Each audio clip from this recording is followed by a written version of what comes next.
ආයුබෝවන් ක්‍රොෂේ ඉගෙන ගන්න කැමති හැමෝම සාදරයෙන් පිළිගන්නවා. අද අපි ක්‍රොෂේ වල මූලික ස්ටිචස් ටික ඉගෙන ගන්නවා. ස්ලිප් knot එක හදන විදිහ, චේන් එක, half double crochet, double crochet, treble crochet step by step මෙම වීඩියෝ එකේ ඇතුළත් වෙනවා. ක්‍රොෂේ වලට අලුත් කෙනෙක් වුණත් මේ වීඩියෝ එක අන්තිම වෙනකම් බලනවා නම් මූලික ස්ටිචස් ටික හොඳටම ඉගෙන ගන්න පුළුවන්.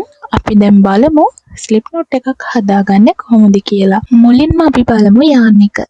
මම මේ ගොතන්න අරන් තියෙන්නේ 4ply yarn එක. ඉතින් ක්‍රොෂේ වලට අලුත් කෙනෙක්ට මේ ස්ටිචස් ටික පුරුදු වෙන්න 4ply yarn එකක් සහ මිලිමීටර 3 3.5 වගේ ගෙතුම් කටුවක් හොඳටම ප්‍රමාණවත්.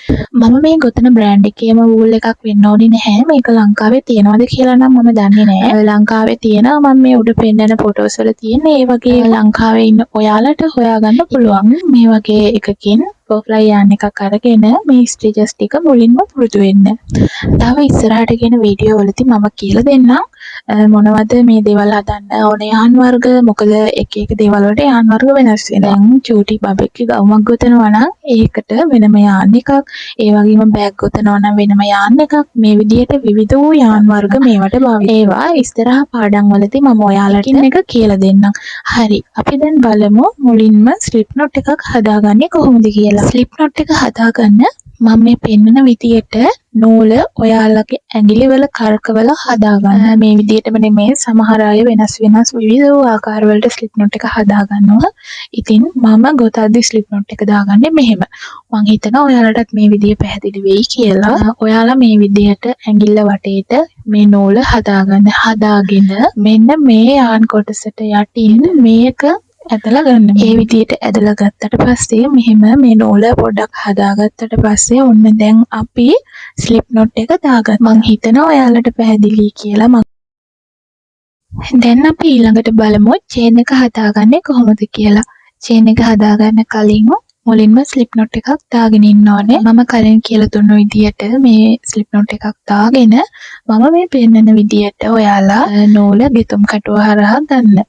මම ගොඩක් හිමීට කියලා දෙන්නේ.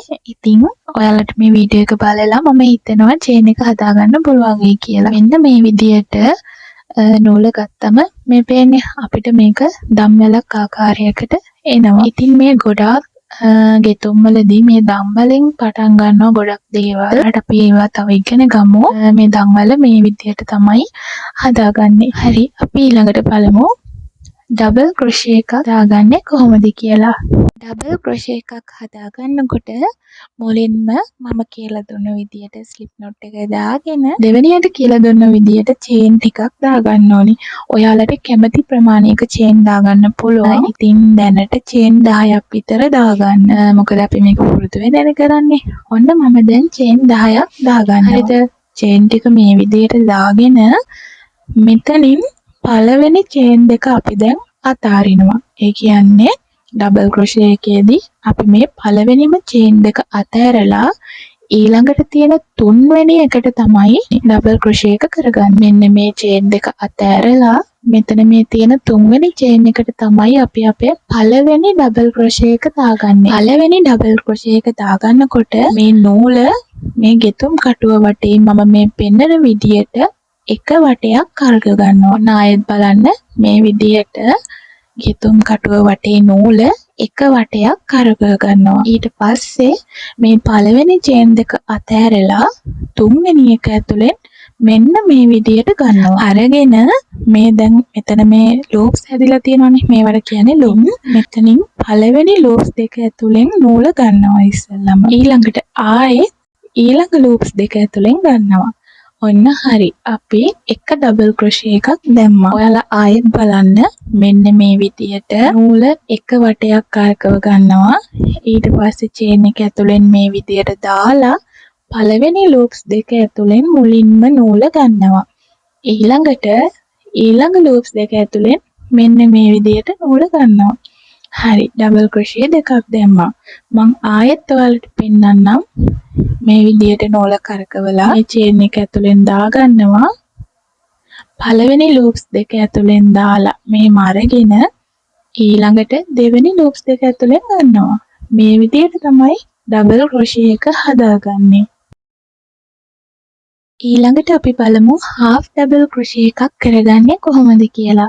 half double crochet එකේදීත් කලින් වගේම slip knot එකක් දාලා ඔයාට කැමති ප්‍රමාණයක chain ටිකක් දාගන්න. මම දාගන්නවා කලින් වගේම chain 10ක්. ඊට පස්සේ double crochet එකේදී වගේමයි පළවෙනි chain දෙක අතහැරලා තුන්වෙනි එකට තමයි අපි half double crochet එක කරන්නේ. නූල මේ වගේම එක වටයක් කරකවලා මෙන්න මේ chain එක ඇතුලෙන් මේ විදියට අරගෙන අර අපි double crochet එකේදී කරේ loops දෙකෙන් දෙකටනේ ගත්තේ. මේකෙදි එකපාරම මේ ටික ඔක්කොම ඇතුලෙන් නූල ගන්නවා. පැහැදිලි නේද? ඔන්න ආයෙත් බලන්න නූල එක වටයක් ගෙතුම් කටුව වටේ කරකවලා මෙන්න මේ chain එක ඇතුලෙන් දාලා මේන ඔක්කොම loops ටිකෙන් නූල ගන්නවා. ආයෙත් බලන්න මේ විදියට නූල ගෙතුම් කටුව වටේ කරකවලා මේ chain එකට මෙහෙම දාලා මේ එන loops ඔක්කොම ඇතුලෙන් නූල එළියට ගන්නවා. මේ විදියට තමයි half double crochet එක හදාගන්නේ. මේක ඔයාලා practice වෙද්දී මේ stitches ටික ඔක්කොම හොඳට පුළුවන් වෙනවා. ඔයාලා මේක නැවත නැවත බලලා හරි මේ ටික මුලින්ම හොඳට ඔයාලට හදාගන්න පුළුවන් වෙන තරමට පුරුදු වෙන්න. දැන් අපි බලමු triple crochet එකක් කරගන්නේ කොහොමද කියලා. triple crochet එකේදී කලින් වගේම slip knot එකක් දාලා ඔයාලට කැමති ප්‍රමාණයේ chain ටිකක් දාගන්න. මම මෙතනදී දාගන්නා chain 10ක්. ඊට පස්සේ chain 10 දාගෙන අපි double crochet එකේදී ඔයාලට මතක ඇති අපි skip කරේ. ඒ කියන්නේ අපි මේ chain දෙකක් අතෑරියා. මේකෙදි පළවෙනි chain 3 අතාරිනවා. මොකද මේක triple crochet. මේකෙදි පළවෙනි chain 3 අතෑරලා හතරවෙනි chain එකට තමයි අපි පළවෙනි triple crochet එක දාන්නේ. ඒක දානකොට අපි double crochet එකේදී ඔයාලට මතක ඇති එක වටයයි නූල කරකෙව්වේ. මේ triple crochet එකේදී ගෙතුම් කටුව වටේ වට දෙකක් මේ විදියට නූල කරකවලා මෙතන chain 3ක් අතෑරලා හතරවෙනි chain එකට ගෙතුම් කටුව ඇතුල් කරලා මේ විදියට ගන්නවා. ඊට පස්සේ හම්බ වෙන පළවෙනි loops දෙකෙන් මේ විදියට මුලින්ම නූල ගන්නවා. ඊළඟට ආයෙත් ඊළඟ loops දෙකෙන් ගන්නවා. ඊළඟට අවසාන loops දෙකෙන් ගන්නවා. දැන් ඔයාලට පැහැදිලි ඇති මේ කියලා දුන්න ගෙතුම් ක්‍රමවල මේ ගෙතුම් ක්‍රමවල එකින් එක උස ටිකක් වැඩි වුණා. double crochet එකට වඩා triple crochet එකේ ගෙතුම උසින් වැඩි. ඉතින් ඔන්න දැන් ආයෙත් බලන්න ගෙතුම් කටුව වටේ නූල වට දෙකක් කරකවලා මේ විදියට chain එක ඇතුලෙන් දාලා පළවෙනි loops දෙකෙන් නූල මෙහෙම අරන් ඊළඟට දෙවෙනි loops දෙකෙන් අරන් අවසානෙට main loops දෙකෙන් ගන්නවා. ඔයාලට පැහැදිලි නේද? ඔන්න මම ආයෙත් පාරක් ඒක පෙන්නනවා. මේ විදියට නූල වට දෙකක් කරකවලා මේ chain එක ඇතුලෙන් දාලා පළවෙනි loops දෙකෙන් ගන්නවා. ඊළඟට දෙවෙනි loops දෙකෙන් ගන්නවා. අවසානට මේ loops දෙකෙන් නූල ගන්නවා.